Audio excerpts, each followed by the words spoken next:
Assalamualaikum warahmatullahi wabarakatuh. Alhamdulillah alladzi nazzala al-furqana ala abdihi liyakuna lil alamin nadhira. Asyhadu an la ilaha illallah wahdahu la syarika lah. Wa asyhadu anna Muhammadan abduhu wa rasuluhu la nabiyya ba'dah. Allahumma salli wa sallim wa barik ala Muhammad wa ali Muhammad kama sallaita sallamta wa barakta ala Ibrahim innaka Hamidum Majid. Amma ba'du, fa ya ibadallah taqullah. Jemaah sekalian yang berbahagia, kajian kita surat Al-Hadid insyaallah yang lalu kita kaji ayat 9. Kita lanjutkan pagi ini ayat nomor 10. A'udzu billahi minasy syaithanir rajim. Wa ma lakum alla tunfiqu fi sabilillah. Walillahi mirasus samawati wal ard. La yastawi minkum man anfaqa min qablil fathi wa qatala. Ulaika a'zamu darajatan minal ladina anfaqu min ba'du wa qatalu. Wa kullan wa'adallahu al-husna. Wallahu bima ta'maluna khabir. Jemaah, ayat nomor 10 yaitu berbicara tentang harta yang Allah berikan pada kita manusia ini.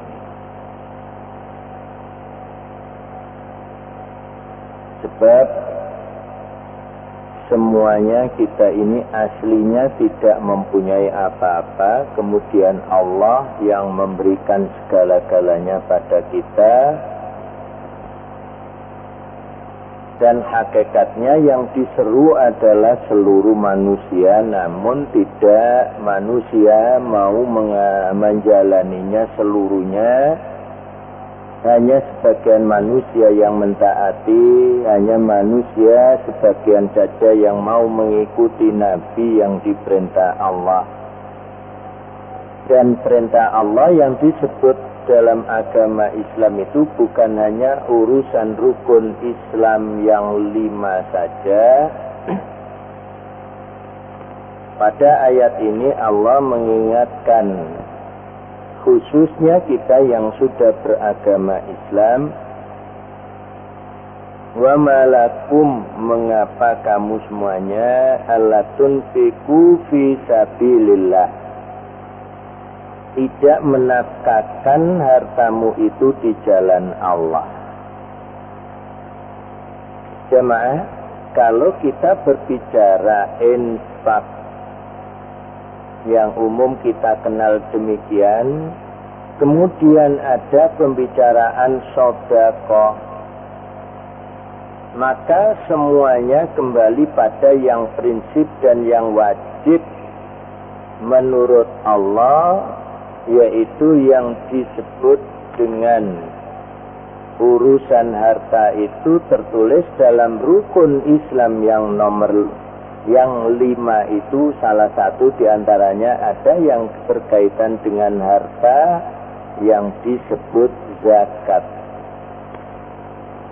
Zakat ini ketetapan Allah yang wajib bagi setiap muslim yang dilebihkan Allah rezekinya. Maka seperti itu disebut rukun Islam, dan semuanya yang sudah Allah berikan rezeki yang banyak, dalam bahasa agamanya sudah mampu dan sudah wajib zakat, maka harus mengeluarkan zakat setiap tahunnya.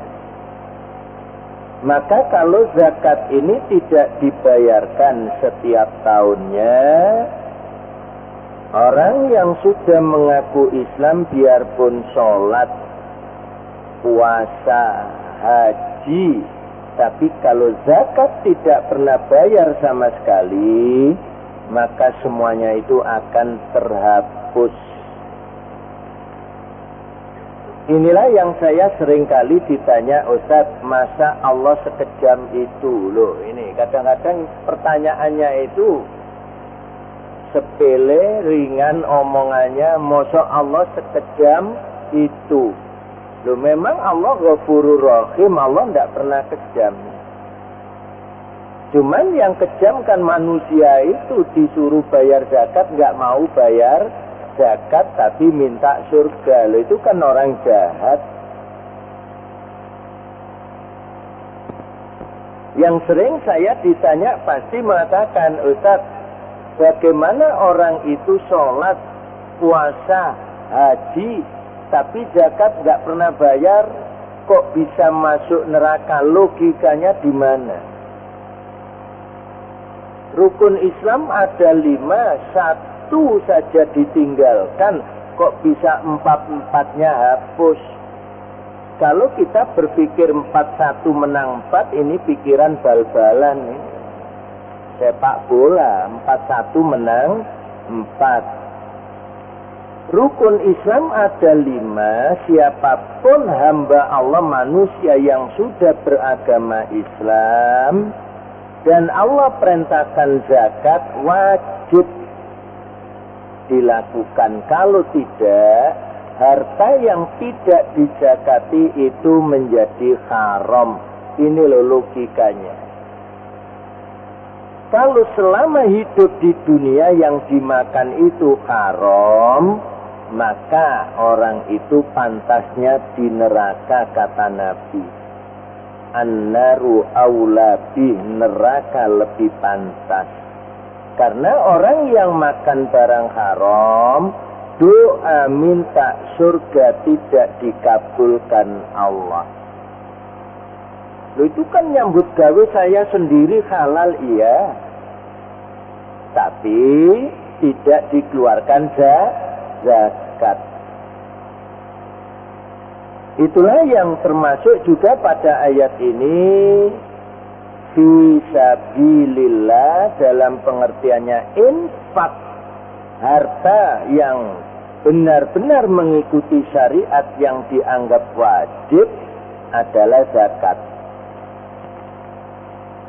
Begitu pula yang disebut sodako yang wajib yang harus mengikuti syariat itu juga disebut zakat.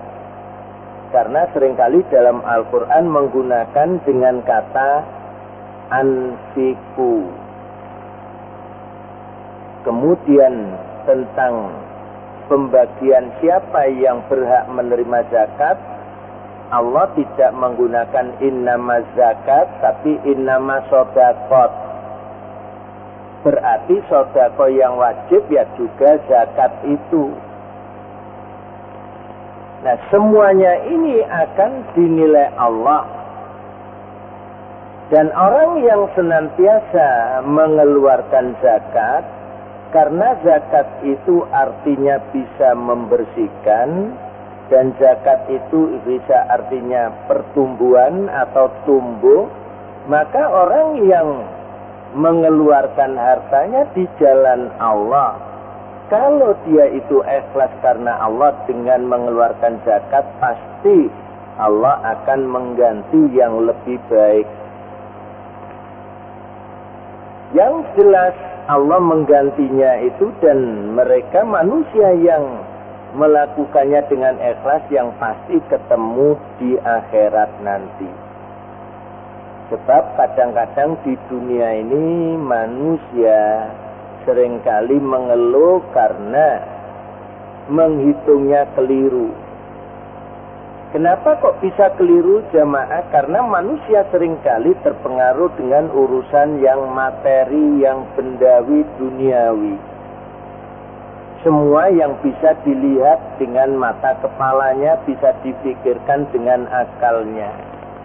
Padahal berbicara pahala dan dosa ini yang berkewajiban menentukan, menetapkan, menghitungnya adalah Allah.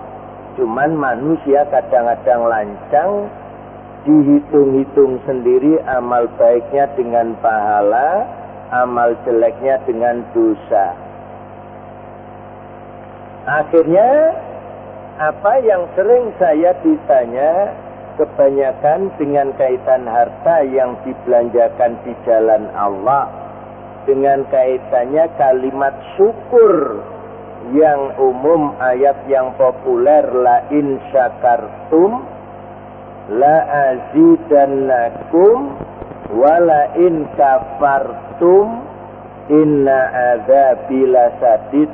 Jika kamu bersyukur pasti akan aku tambah, tetapi jika kamu kufur sungguh siksaku amat sangat pedih. Yang sering ditanyakan, Ustadz, contoh saja, saya ini punya pabrik satu, umpamanya demikian. Terus saya ini bersyukur kepada Allah. Tapi pabrik saya tidak menjadi dua, malah bangkrut. Mana kebenaran janji Allah? Katanya kalau bersyukur ditambah. Nah, disinilah manusia seringkali menghitung dengan materi. Seolah-olah kalau kamu bersyukur pasti akan aku tambah. Jadi kalau kamu punya pabrik satu bisa punya dua, kemudian berkembang menjadi tiga, dan seterusnya. Padahal menurut Allah tidak demikian. Ya memang Allah akan menambah. Apapun yang dikeluarkannya pasti Allah akan ganti. Sampai-sampai Allah terangkan dengan kelipatan paling kecil. Siapapun yang menafkahkan hartanya di jalan Allah, pasti Allah ganti. Sedikitnya 10 kali lipat. Itulah yang dijelaskan Allah di dalam surat Al-An'am, insya Allah ayat nomor 160. Man ja'a bil hasanati falahu asru amsalihha. Siapa yang melakukan kebajikan yang baik menurut Allah, falahu asru amsalihha, maka baginya 10 kali lipat. Inilah yang manusia seringkali terkecoh, semuanya itu diukur dengan materi yang ada di dunia ini. Padahal kelipatan yang 10 minimal itu bisa jadi Allah wujudkan dalam kehidupan dunia, bisa jadi tidak. Kalau seandainya Allah mewujudkan di dunia ini, apapun yang kita dapatkan dari Allah itu sesungguhnya masih merupakan ujian juga. Tetapi kalau Allah tangguhkan di akhirat dan orang itu semakin bangkrut usahanya, semakin habis harta bendanya, itu pun juga masih merupakan ujian. Bukan berarti Allah menyia-nyiakan amal usahanya. Karena hidup ini memang diuji Allah. Yang diuji adalah keimanan. Saat manusia sehat, harta banyak, beriman dan beribadah kepada Allah, mungkin saat itu Allah akan menguji lagi. Coba sekarang kalau aku hancurkan hartanya, masih tetap beriman kepadaku atau menyesali dan putus asa kemudian memvonis aku jahat. Hati-hati, inilah yang akan dinilai Allah. Tapi kalau kita dalam kondisi yang susah karena harta habis di jalan Allah, kemudian Allah bangkrutkan usaha kita, tetap kita beriman kepada Allah, tidak menyesali, berarti orang ini yang lulus diuji Allah. Sebab di dunia ini kita harus mengikuti apa yang diperintahkan Allah setelah kita mengaku beriman kepada Allah. Kemudian Allah menjelaskan walillahi mirasus samawati wal ard. Milik Allah lah semua yang ada di langit dan di bumi. Yang dengan kata-kata miros itu ada istilah warisan. Jadi semua yang mewarisi dunia ini, langit bumi ini adalah Allah sesungguhnya yang mempunyai. Manusia tidak punya apa-apa. Dengan demikian manusia yang kaya raya, manusia yang miskin, itulah di awal tadi saya katakan sesungguhnya itu menurut Allah adalah ujian. Wa nabluukum bisyarri wal khairi fitnatan wa ilaina turja'un. Kami menguji kamu dengan kejelekan, termasuk di dalamnya kemiskinan, wal khairi, termasuk di dalamnya kekayaan, fitnatan, benar-benar ujian, ilaina turja'un, kepada kamilah kamu dikembalikan. Jemaah, Allah melanjutkan ayatnya, la yastawi minkum, tidak sama bagi kamu di antara kamu, man anfaqa min qablil fathi, siapa yang menafkahkan hartanya sebelum Fatah di sini Fathu Mekah. Jadi Mekah itu dahulu Nabi dakwah di Mekah 13 tahun dan diancam bahkan akan dibunuh oleh orang kafir. Kemudian Nabi diperintah Allah hijrah. Dan saat itu Mekah 0 muslim. Semuanya hijrah. Siapapun yang tidak ikut hijrah, bahasa kita ngeyel, Nabi saya tidak mau hijrah Nabi, tapi Nabi minta dukungan saya dukung. Baik moral maupun material, bahasa kita kan itu. Kata Nabi silakan, tapi tetap semua yang kamu lakukan nggak diterima Allah, takut. Ikut hijrah seluruhnya. Kecuali yang sudah tua, yang stroke, yang sakit itu tidak ada masalah karena memang kondisinya tidak kuat, lemah. Tapi yang sehat semuanya harus meninggalkan Mekah. Itulah yang saat itu Mekah dikuasai oleh orang kafir, bahasa kasarnya Mekah ini dalam jajahan orang kafir. Maka siapapun yang menafkahkan harta bendanya, baik yang wajib, yang disebut zakat maupun yang sunnah, untuk kepentingan agama Allah sebelum Fathu Mekah, dan mereka ikut qatala berperang, ulaika a'dhamu darajatan, mereka itulah yang mendapatkan A'dham itu paling besar darajatan, derajatnya. Jadi orang yang menafkahkan hartanya baik yang wajib maupun yang sunnah di jalan Allah dan ikut perang sebelum Mekah merdeka,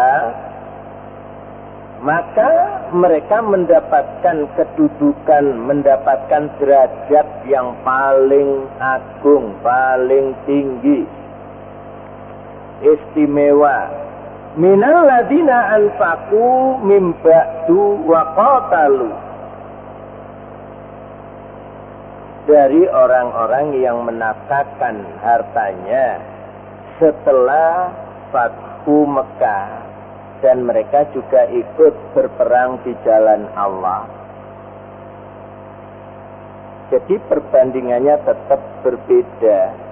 Sebelum Mekah merdeka dan menafkahkan harta bendanya di jalan Allah, mengikuti peperangan yang diperintahkan Allah, kemudian sampai Mekah merdeka kembali.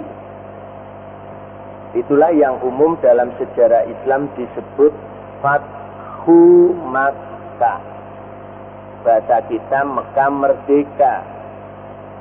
Nah, sebelumnya itu kalau ada yang mengeluarkan hartanya di jalan Allah dan saat itu ikut berperang di jalan Allah, mereka itu yang mendapatkan derajat yang paling a'zam. A'zam paling besar, paling agung, paling tinggi.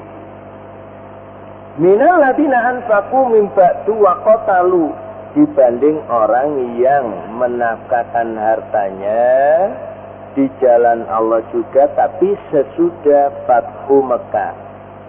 Mungkin termasuk kita-kita ini sesudah Fathu Mekah. Karena peristiwa Mekah itu hampir sama dengan negeri kita ini.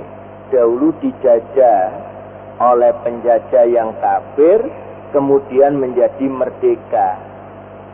Perjuangan orang-orang sebelum merdeka itu lebih tinggi nilainya dibanding orang yang sudah merdeka. Bahasa kasarnya demikian. Maka Allah menjelaskan seperti ini. Kenapa demikian? Kalau setelah Mekah merdeka dan orang-orang dahulu katakan yang masih ada cacat fisik karena ikut berperang, kemudian hartanya habis di jalan Allah, supaya mereka tidak mengeluh. Tapi sekarang ini di negeri kita ini mereka yang ikut berperang saat itu hanya diberi tanda jasa. Setelah itu enggak direken. Lain dengan Allah ini, mereka dikatakan a'dhamu darajatan minal ladzina anfaqu min ba'du wa qatalu. Kenapa? Supaya mereka itu tetap mempunyai semangat yang tinggi meskipun saat itu dia luka, dan lukanya katakan luka cacat seumur hidup. Tapi mengatakan ini loh janji Allah, jangan kamu menyesali, jangan kamu putus asa, kamu termasuk orang yang paling tinggi derajatnya. Allah tidak akan dusta. Makanya semuanya ini ayat-ayat di samping ayat itu hud dan petunjuk, ayat itu juga sesungguhnya merupakan basyiron, kabar gembira. Dan juga ayat itu ada yang nadhiron, mengancam. Kalau ada orang tidak bayar zakat, maka diancam neraka.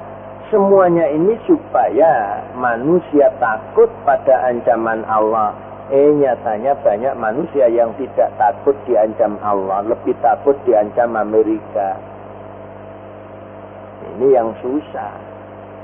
Ancaman Allah ini harus kita perhatikan. Nabi dan orang-orang dahulu kalau diancam Allah takut. Beda dengan orang sekarang, kadang-kadang juga tidak takut neraka, juga tidak pernah takut diancam Allah, padahal mereka sudah sholat, sudah mengakui beragama Islam.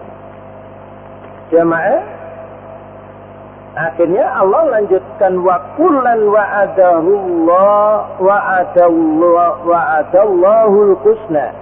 Wa kullan wa'adallahul husna, masing-masing baik orang yang menafkahkan sebelum Fathu Mekah maupun sesudahnya, masing-masing Allah janjikan kepadanya al-husna, dengan janji yang baik. Cuman berbeda tingkatannya kalau sebelum Fathu Mekah itu mendapatkan derajat yang lebih tinggi. Sesudah Fathu Mekah ya tetap dijanjikan Allah baik, yaitu surga. Karena surga itu ya bertingkat-tingkat. Semuanya harus menerima itu. Ada yang bahasa kita surga itu kelas VIP. Mungkin juga ada kelas 1 dan ada kelas ekonomi. Nah, seandainya kita masuk kelas ekonomi itu sudah untung besar. Bahasa kasarnya di empernya surga pun sudah. Nah, inilah kadang-kadang kita tidak pernah berpikir ke sana. Maunya kita ini mengatakan Islam yang kuat. Wah, ini nanti dulu. Jangan-jangan terbalik. Kita mengatakan orang Islam yang kuat, tapi kita yang paling hina nanti. Kenapa demikian? Karena kalau ada orang mengatakan Islam yang paling kuat, itu sesungguhnya harus membela agama Allah. Harus memberantas kemungkaran. Nyatanya kemungkaran merajalela, mereka yang melihat kemungkaran malah mendukung yang mungkar. Hati-hati. Kalau beranggapan Islamnya yang kuat, imannya yang kuat. Justru dengan keterangan Allah seperti ini, kita bisa mengukur sejauh mana Islam kita, sejauh mana iman kita. Kalau kita menyadari kekurangan kita, kelemahan kita, dan kita mohon ampunan kepada Allah, insya Allah kita pasti mendapatkan ampunan bila kita kembali menghadap Allah. Yang paling celaka manusia itu kalau dosa-dosanya tidak diampuni Allah. Itulah yang menyebabkan manusia itu masuk neraka, karena dosanya tidak diampuni Allah. Kenapa demikian? Karena Allah sudah menunjukkan tata cara menghitungnya, ditimbang oleh Allah. Antara dosa dan pahala mantap yang mana? Kalau mantap dosanya, biarpun berangkat haji setiap tahun, kemudian nanti kalau ngeyel di akhirat bantah, ya Allah, kan saya setiap tahun berangkat haji ya Allah. Loh, saya ini nggak pernah dolim, catatanmu itu komplit. Kamu berangkat haji selama umurmu di dunia kan 20 kali. Loh, ini loh ada catatannya. Tapi dosamu lebih banyak dari pahalamu. Loh, ini loh yang menyebabkan manusia itu besok nggak bisa bantah. Umpama minta dicek kembali, coba ya Allah dicek timbangannya, ya tetap mantap yang dosa. Karena Allah tidak pernah akan mendustakan. Allah tidak pernah akan dolim kepada manusia. Itulah akhir ayat ini Allah katakan, wallahu bima ta'maluna khabir. Dan Allah terhadap apa yang kamu kerjakan itu khabir. Khabir ini maksudnya bahasa sekarang, Allah merekam. Kemudian hasil rekaman ini besok dijelaskan. Dan rekaman Allah tidak akan kena virus. Kalau rekaman manusia bisa kena virus, hancur. Tapi kalau rekaman Allah tidak bisa, itulah Allah bersifat khabir. Khabir itu dari kata aslinya khobar. Khobar itu diindonesiakannya kabar. Kabar itu berita. Allah mengetahui berita itu bukan hanya yang sudah dipublikasikan. Allah mengetahui berita manusia itu sesudah dipublikasikan maupun sebelum dipublikasikan. Maksudnya, ucapan manusia, perbuatan manusia Allah tahu.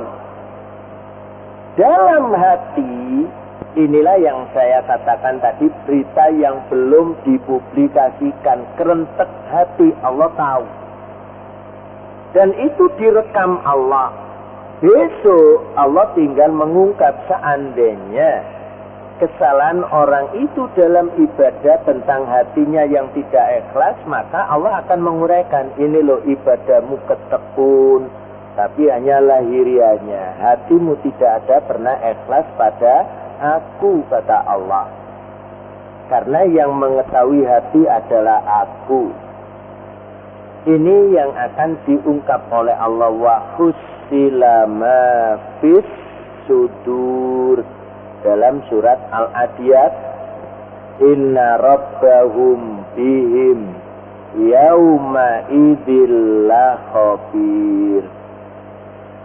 Allah akan mengungkap seluruh apa yang ada dalam hati manusia setelah manusia dibangkitkan dari kubur nanti. Sebab inna rabbahum bihim yauma idzil khabir, sesungguhnya Tuhan manusia yang disebut Allah, kita tidak bisa mengatakan Tuhan itu selain Allah. Karena yang disembah yang wajib itu hanya Allah. Kalau ada manusia menuhankan selain Allah, berarti mereka itu sudah musyrik. Yang wajib dituhankan, yang wajib disembah. Karena kata-kata Tuhan itu adalah, kita sebutkan bahasa Indonesia, sesuatu yang kita sembah itu namanya Tuhan. Tuhan itu bukan terjemahan dari Allah, hati-hati. Allah itu sebuah nama zat yang kita sembah. Ilahun itu diterjemahkan Tuhan boleh, Rabbun diterjemahkan Tuhan boleh. Karena Allah bersifat ilahun, Allah yang disembah, Allah Rabbun, Allah pencipta, Allah pemelihara, Allah yang mengatur, itu Allahu Rabbun.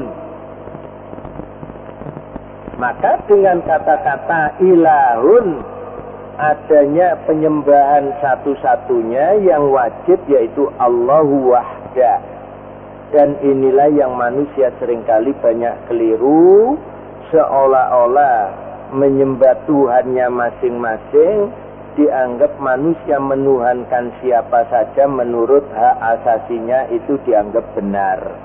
Tapi tetap dianggap Allah salah, karena yang wajib disembah adalah Allah, dan Allah itu zat, nama zat yang wajib disembah. Kalau jenengan ditanya siapa yang memberi nama Allah, ya Allah sendiri. Pemberian nama Allah itu bukan kita manusia. Karena kesepakatan, oleh karena itu yang kita sembah, kita beri nama Allah. Oh, tidak ada ceritanya. Yang memberi nama Allah adalah Allah sendiri. Di dalam surat Toha ayat nomor 14, Allah mengenalkan dirinya. Innani anallah, sesungguhnya aku adalah Allah.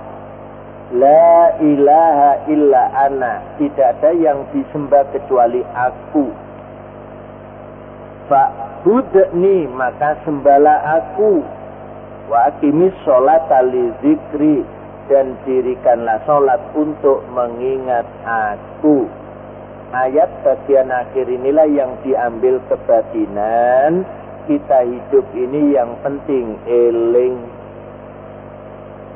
Karena ada perintah Allah, sholatlah untuk mengingat aku.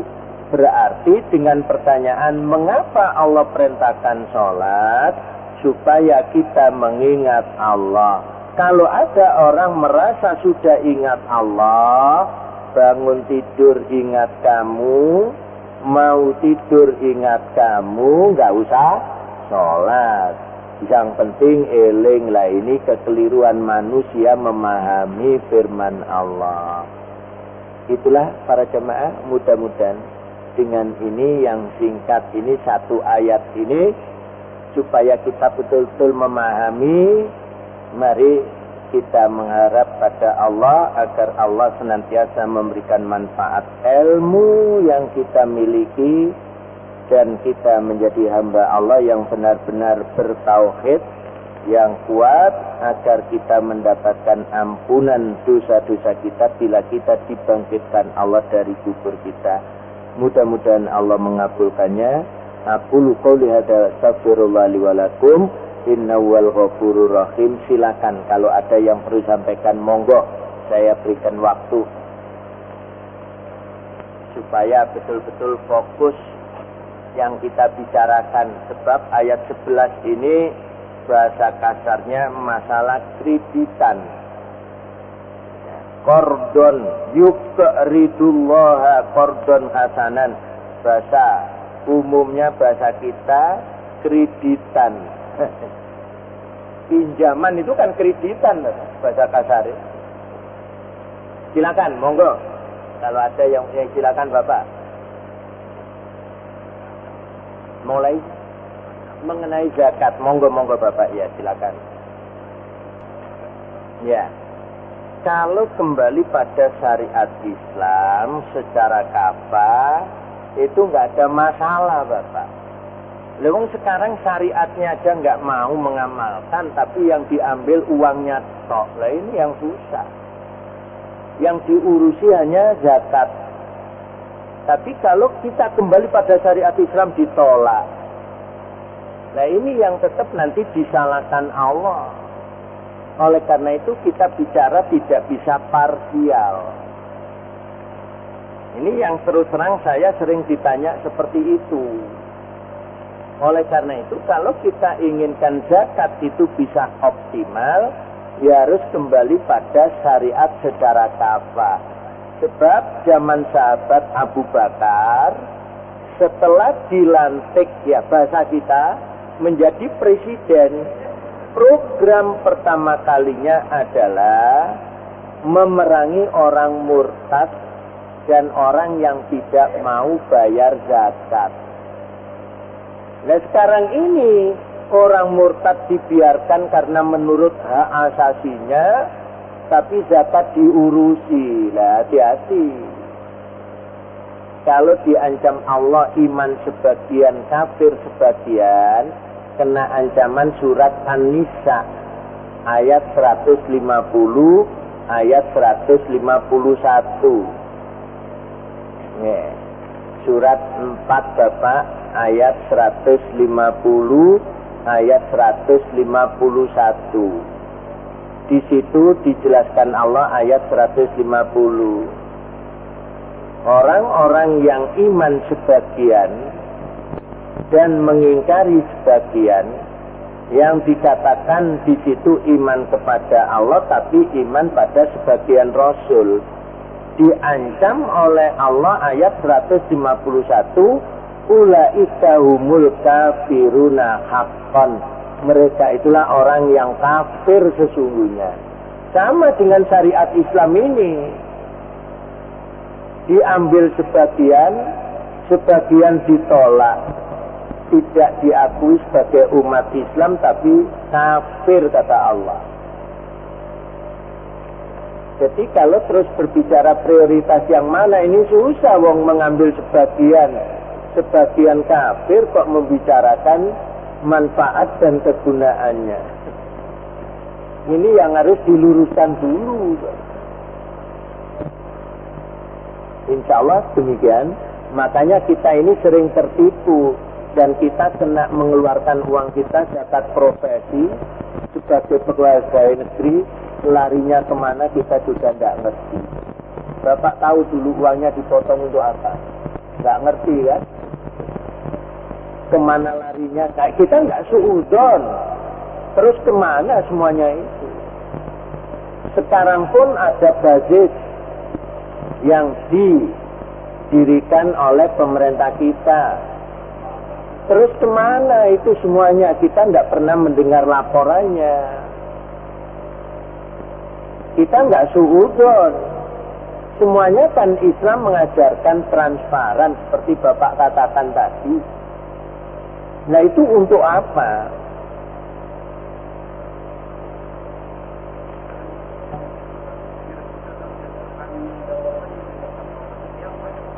Ya, semua yang terlibat dan yang mendukungnya.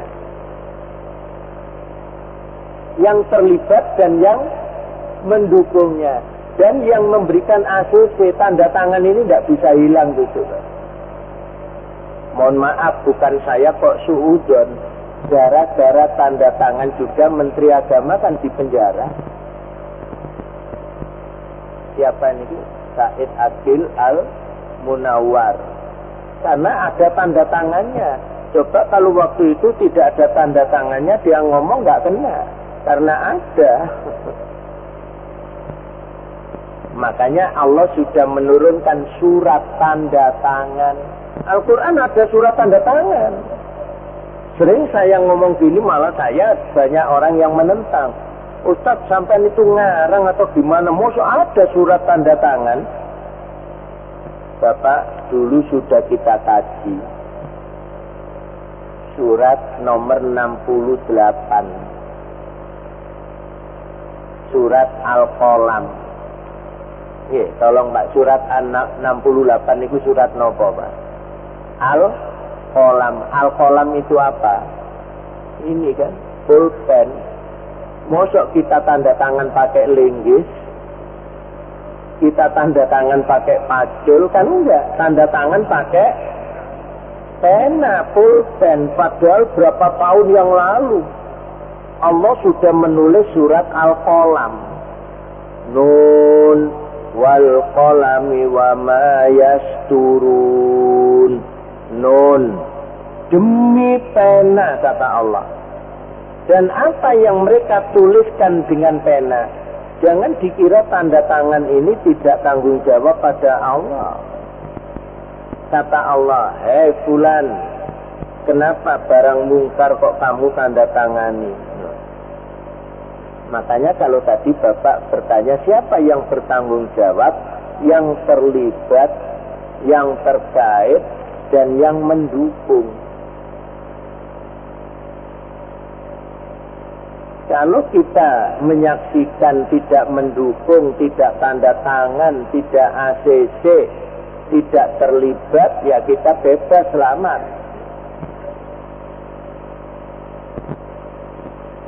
Insya Allah demikian Bapak. Allah itu menangkap semua yang dikerjakan manusia. Wallahu bima ta'maluna khabir. Inilah yang manusia tidak bisa ngeyel gitu. Kalau ngeyel ditunjukkan oleh Allah itu loh. Bahkan tidak demikian, langsung berkata surat Yasin ayat nomor 65 Allah berfirman, al-yawma nakhtimu ala afwahihim. Pada hari ini aku tutup mulut-mulut mereka. Wa tukallimuna aydihim. Tangan-tangan mereka berbicara. Iya ya Allah, saya dulu tanda tangan ya Allah. Loh, ngomong dewe tangan. Tidak bisa ngelak Pak. Watukallimuna aydihim. Menurut akal manusia sekarang, bisakah tangan ini bicara? Oh, enggak bisa menurut akal. Tapi besok di akhirat berbicara. Watukallimuna aydihim. Watashhadu arjuluhum bima kanu yaksibun. Dan saksinya itu kaki. Ya Allah, saya menyaksikan ya Allah kaki karena saya yang diajak ke sana, saya yang mengantarkan ke sana. Orang yang berjalan kan pakai kaki. Meskipun naik mobil masuk ke ruangan itu kaki. Kakinya saksi, ngomong sendiri. Cuman herannya banyak orang Islam hafal Yasin tapi tidak pernah dipahami ayat ini. Lebih-lebih kalau baca nek ono wong mati. Kalau nggak ada orang mati nggak pernah baca Yasin. Al-yauma nakhtimu ini ditutup. Ala afwahim, nggak bisa ngomong, nggak bisa bantah. Wa tukallimuna aydihim, tangan berbicara. Makanya jangan gampang-gampang tanda tangan. Kalau kemungkaran ditanda tangani, kita tidak bisa mengelak besok. Ya Allah, kan saya pejabat ya Allah, nggak peduli. Fir'aun itu pangkatnya apa? Raja ya Allah. Lah kamu hanya pejabat biasa, kan tinggian rojo. Fir'aun itu loh neraka. Bantah apa lagi? Jemaah, inilah yang harus kita yakini kebenarannya. Satu saja terakhir, kalau ada monggo mas. Zakat monggo.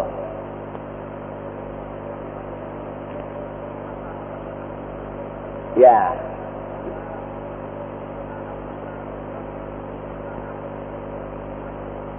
Yang jelas urusan harta yang disimpan itu wajib dizakati sudah. Sekarang Anda beli tanah itu simpanan atau Anda kerjakan untuk ladang yang ditanami. Sebab kalau ditanami ya ada yang diminta zakat hasil panenannya. Nah, yang tahu simpanan dan tidak itu kan yang punya. Karena Allah mengancam wailul. Nah, wailun dalam surat Al-Humazah. Allazi jama'a malan, yang menumpuk-numpuk harta.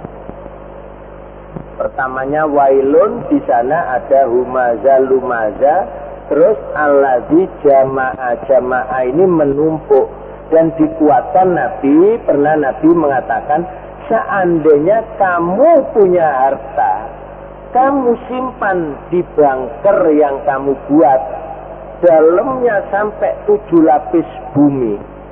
Kira-kira 7 lapis bumi itu berapa mil? Kira-kira saja umpama kita. Kamu penuhi harta bendamu, ya, selama kamu keluarkan zakat, berarti kamu aman. Jadi kalau kita mengeluarkan zakat, berarti kita aman. Orang yang tidak zakat berarti tidak aman.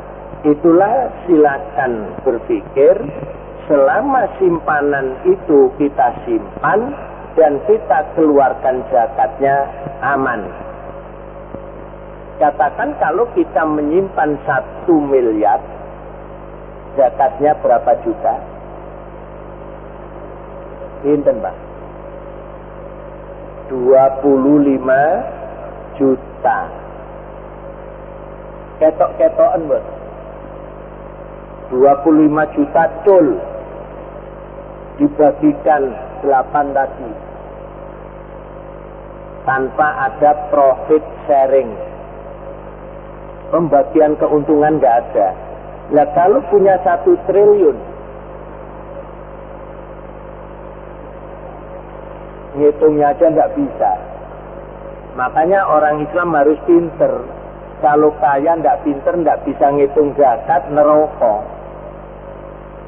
Tadi kalau 25 juta dibayarkan 20 juta saja, kurang 5 juta nggak boleh. Zakat harus sesuai hitungannya. Kalau zaman Nabi disebut rubu'ul usyur 1/40, kalau sekarang disebut 2,5%. Jadi simpanan itu membawa malapetaka. Kalau harta yang kita simpan besok kita masuk neraka, kalau nyimpan istri rusak rumah tangga. Bukan berarti kalau punya istri simpanan dijakati biar aman, nggak keliru. Jadi barang simpanan itu dijakati, dah gampang itu aja. Diancam Allah, wail allazi jama'a malan wa addada, menumpuk harta, menghitung-hitungnya tapi tidak mengeluarkan zakat. Surat Al-Humazah. Oleh karena itu Nabi mengatakan, silakan kamu numpuk, kamu masukkan bunker, selama kamu keluarkan zakat aman. Insya Allah itu yang banyak berkaitan dengan kita. Kalau zakat tijaro, zakat ternak, zakat pertanian itu bagi mereka. Kita ini bukan pedagang, bukan petani, bukan peternak. Kita ini hanya menumpuk-numpuk harta. Meskipun hasil yang halal, kalau sudah satu nisab kita keluarkan zakat. Demikian, mudah-mudahan Allah menerima amal ibadah kita dan kita digolongkan hamba-hambanya yang berbahagia. Assalamualaikum warahmatullahi wabarakatuh.